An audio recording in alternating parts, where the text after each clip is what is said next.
اللہ کے رسول صلی اللہ علیہ وسلم نے جب اعلان نبوت فرمایا تو اعلان نبوت فرمانے کے بعد پھر جو مشقتوں کا، مصیبتوں کا، جو تکلیفوں کا سلسلہ شروع ہوا، اس کو جھیلنے میں حضرات صحابہ کرام قدم قدم پر اللہ کے رسول صلی اللہ علیہ وسلم کے ساتھ موجود رہے۔ میرے پیارے آقا صلی اللہ تعالی علیہ وسلم کے پیارے دیوانوں، اسی لیے صحابہ کی عظمت کو بیان کرتے ہوئے اللہ کے رسول صلی اللہ علیہ وسلم نے فرمایا، میرے بعد میرے صحابہ کو نشانہ نہ بنا دینا، میرے بعد میرے صحابہ کو برا نہ کہنا۔ آقا کریم صلی اللہ علیہ وسلم فرماتے ہیں، اگر تم مجھ سے محبت کرو تو اللہ کے لیے مجھ سے محبت کرو اور میرے لیے میرے صحابہ سے محبت کرو۔ آقا کریم صلی اللہ علیہ وسلم ارشاد فرماتے ہیں کہ جس نے میرے بعد میرے صحابہ کو لعن طعن کیا، جس نے میرے بعد میرے صحابہ کی برائی بیان کی، اس پر تمام فرشتوں کی اور اللہ کی لعنت نازل ہوگی۔ اللہ نہ اس کا فرض قبول فرمائے گا نہ اس کا نفل قبول فرمائے گا۔ میرے پیارے آقا صلی اللہ علیہ وسلم کے پیارے دیوانوں، آقا کریم صلی اللہ علیہ وسلم صحابہ کی عظمت کو بیان کرتے ہوئے فرماتے ہیں کہ اللہ اکبر، میرے تمام صحابہ سچے ہیں۔ آقا کریم صلی اللہ علیہ وسلم نے ارشاد فرمایا، اللہ اکبر، میرے آقا صلی اللہ علیہ وسلم فرماتے ہیں میرے صحابہ پر جہنم کی آگ حرام ہے اور جنہوں نے صحابہ کا دیدار کیا ان پر بھی جہنم کی آگ حرام ہے۔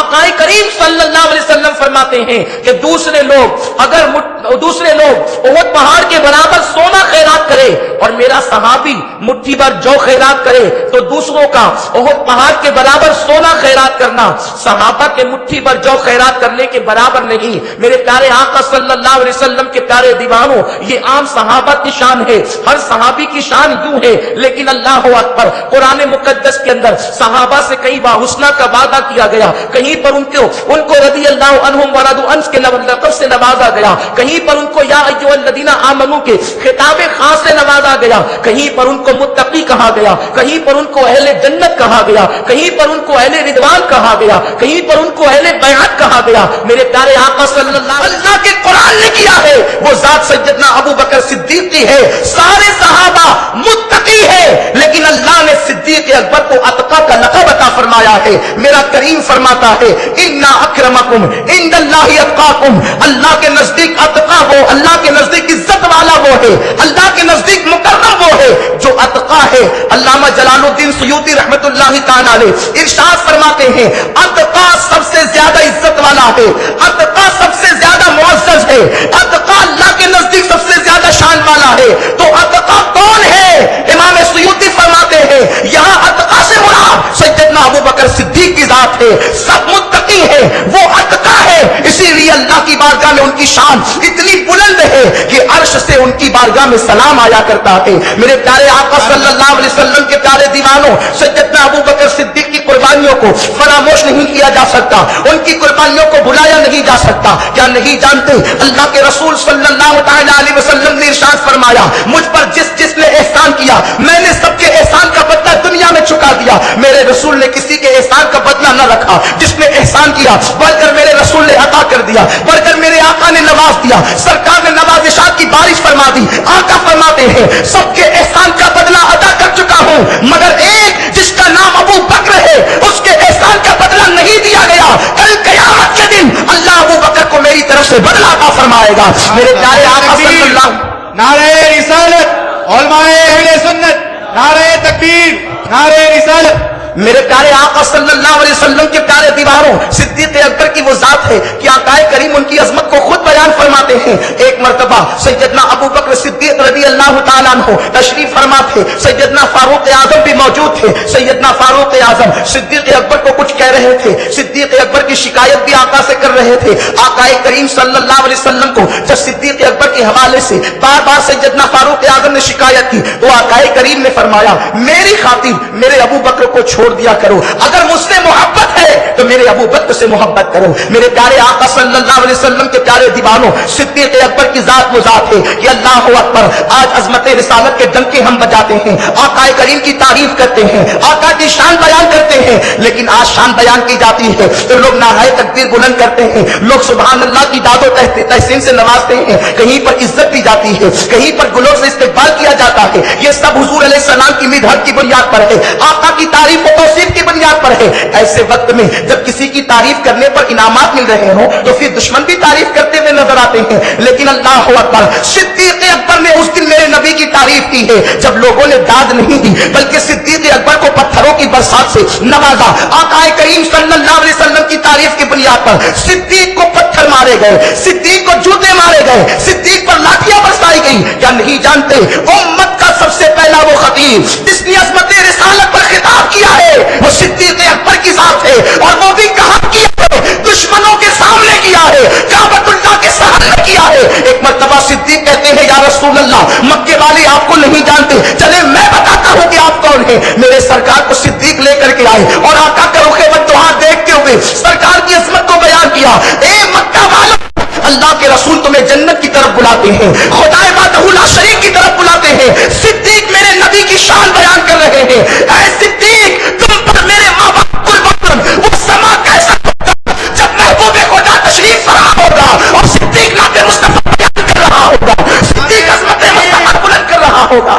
نعرہ رسالت اولاد غوث اعظم دارالعلوم برکات خواجہ صدیق عظمت رسول بیان کرتے ہیں. کفار مکہ کی طرف سے حملہ ہوتا ہے. صحابہ نے آقا کریم صلی اللہ علیہ وسلم کو اپنے گھیرے میں لے کر کے نکال لیا. دبلا پتلا وجود ہے صدیق کا, وجود کے اعتبار سے دبلا پتلا وجود, لیکن عشق رسول کے اعتبار سے اتنے مضبوط ہے کہ مولا کائنات سے کسی نے پوچھا علی صحابہ میں سب سے زیادہ شجاع بہادر کون تھا؟ یہ بیچارے شیعہ کیا جانے مقام صدیق کو.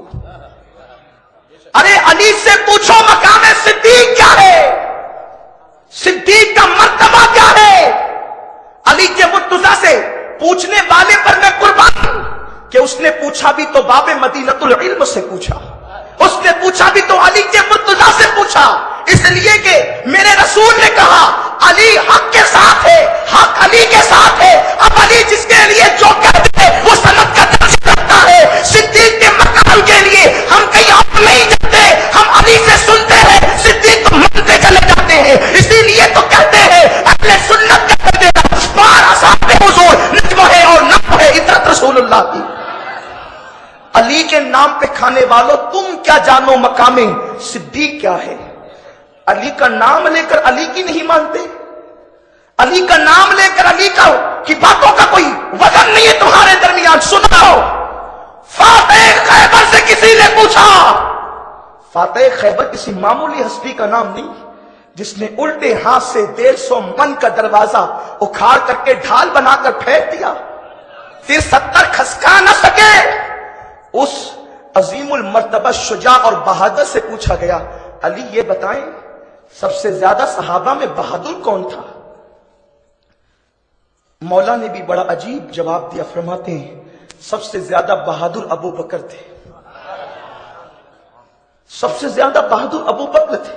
ابو بکر کہاں, ان کی بہادری اس دن دیکھنے میں آئی جب بدر کا میدان سج رہا تھا اور میدان بدر میں صحابہ کی میٹنگ ہوئی تو یہ پوچھا گیا بتاؤ اللہ کے رسول صلی اللہ علیہ وسلم کے قریب کون رکے گا, حضور کی حفاظت بظاہر کون کرے گا, آقا کریم صلی اللہ علیہ وسلم کا پہرا کون دے گا. اس لیے کہ ممکن ہے کہ دشمن آ جائے اور جانے کائنات پر حملہ کر دے, مصطفیٰ کریم پر حملہ کر دے. ایک چھت بنایا گیا تھا جس کو عریش کہا جاتا ہے, آج بھی وہاں پر مسجد عریش موجود ہے. آقا کریم کو وہاں روکنا تھا, سرکار کو وہاں بٹھانا تھا. اب آپ اندازہ فرمائیں بڑے بڑے سورماؤں کو کہا گیا, بڑے بڑے بہادروں کو کہا گیا تم رکو, فلاں تم رکو, فلاں تم رکو, لیکن کسی نے رکنے کی حامی نہیں بھری. اپنے چچا سے لڑنے کی ہمت کی, ماموں سے لڑنے کی ہمت کی, بیٹے پہ تلوار چلانے کی جرات کی, لیکن حضور علیہ السلام پہ پہرا دینے کی ہمت نہ ہوئی. اس لیے کہ معاذ اللہ اور صحابہ عاشق رسول نہیں تھے, واللہ قطعاً ایسا نہیں. وہ یہ سوچتے تھے کہ اتنی بڑی ذمہ داری ہم نبھا نہیں سکیں گے, اگر میرے پہرا دینے کی وجہ سے اگر دشمن آ گیا اور میں مقابلہ نہ کر سکا تو بتاؤ کہ پھر ساری زندگی جو ہے یہ داغ دل پر رہے گا کہ میں پہرا نہ دے سکا تھا اور آقا کریم کو زخمی کر دیا گیا, آقا علیہ السلام کو تکلیف پہنچا دی گئی, حضور کو مشکل میں ڈال دیا گیا, آقا کو مشقت میں ڈال ڈال دیا گیا، کوئی رکنے کے لیے تیار نہ ہوا۔ اس وقت ہم ایک دوسرے کا چہرہ تکتے تھے کہ کون رکے گا، اس میں صدیق اکبر نے کہا میں رکوں گا اور میں پہرا دوں گا۔ میرے پیارے آقا صلی اللہ علیہ وسلم کے پیارے دیوانوں، صدیق کی شجاعت کا یہ عالم ہے۔ تو بہرحال عرض یہ کر رہا تھا کہ صدیق اکبر نے جو ہے آقا کریم کی شان بیان کی، آقا کریم کی عظمت بیان کی، حضور کے مراتب بیان کیے، اور اس کے بعد جب پتھر برسنے لگے اور لاٹھیاں برسنے لگی تو صحابہ حضور کو سنبھال کر نکال لیے۔ ابو بکر کو بہت مارا گیا۔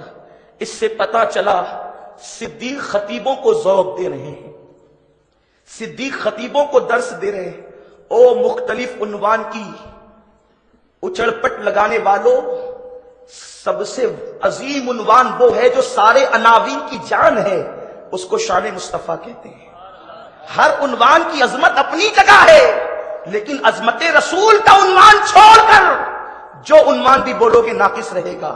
یہی ایک عنوان وہ ہے جو انسان کے ایمان کو مکمل کر دیتا ہے، انسان کے ایمان کی تکمیل کر دیتا ہے۔ آج نماز کے عنوان پہ گفتگو تو ہوتی ہے، لیکن عظمت رسالت کو چھوڑ دیا جاتا ہے۔ روزے کے ذوق دلائے جاتے ہیں، لیکن عظمت رسول بتائی نہیں جاتی۔ نتیجہ یہ ہے کہ نمازیں اور روزے تو رہ گئے، لیکن دل میں عظمت مصطفیٰ نہ ہونے کی وجہ سے اب وہ نمازیں اٹھک بیٹھک کے سوا کچھ نہیں رہ گئی۔ اور جہاں عظمت رسول کے نام پہ جلسے بھی ہوتے ہیں، سیرت النبی کے نام پہ جلسے بھی ہوتے ہیں، وہاں پر بس یہی باتیں بتائی جاتی ہے۔ آقا نے بڑھیا کا بوجھ اٹھایا، سرکار نے اپنے گھر میں جھاڑو دی، آقا کریم نے نالین درست کر لی۔ نادان یہ ساری چیزیں تو میرے رسول نے کی، ذرا یہ بھی تو بتا دے کہ انہوں نے اشارہ کیا تو چاند ٹکڑے ہو گئے، ذرا یہ بھی تو بتا دے انہوں نے اشارہ کیا تو سورج پلٹ کر کے آ گیا، ان کی انگلیوں سے پانی کے چشمے جاری ہو گئے، انہوں نے آواز لگائی تو جابر کے مردہ بچے دوڑتے ہوئے آ گئے، ذرا یہ بھی تو کہہ دے انہوں نے اشارہ کیا تو اللہ اکبر کنکریوں نے کلمہ پڑھ لیا، قربان جائیں۔ اللہ امام یوسف نبہانی فرماتے ہیں آقا کریم نے ایک لقمہ اٹھایا، لقمہ حضور علیہ السلام کے ہاتھوں میں تسبیح کرنے لگا۔ کبھی محسوس بھی کیا آخر لقمے نے حضور کے ہاتھوں میں تسبیح کیوں کیا؟ اس لیے کہ جب انسان کسی اونچے مقام پر پہنچتا ہے تو وہ اللہ کی تسبیح کرتا ہے اور یہ شکر کرتا ہے کہ میں کتنی بلندی پر آ گیا۔ خدا کی قسم لقمہ میرے نبی کے ہاتھوں میں آ کر خدا کی تسبیح کر رہا ہے کہ مولا تو نے مجھے کتنا اچھا ہاتھ عطا کر دیا اور مجھے کس کے لیے تو نے منتخب فرما دیا۔ تو یہ ساری چیزیں آقا کریم کی عظمت ہے۔ عظمت مصطفیٰ کے بغیر ایمان کا تصور نہیں کیا جا سکتا۔ اس لیے میرے پیارے آقا صلی اللہ علیہ وسلم کے پیارے دیوانوں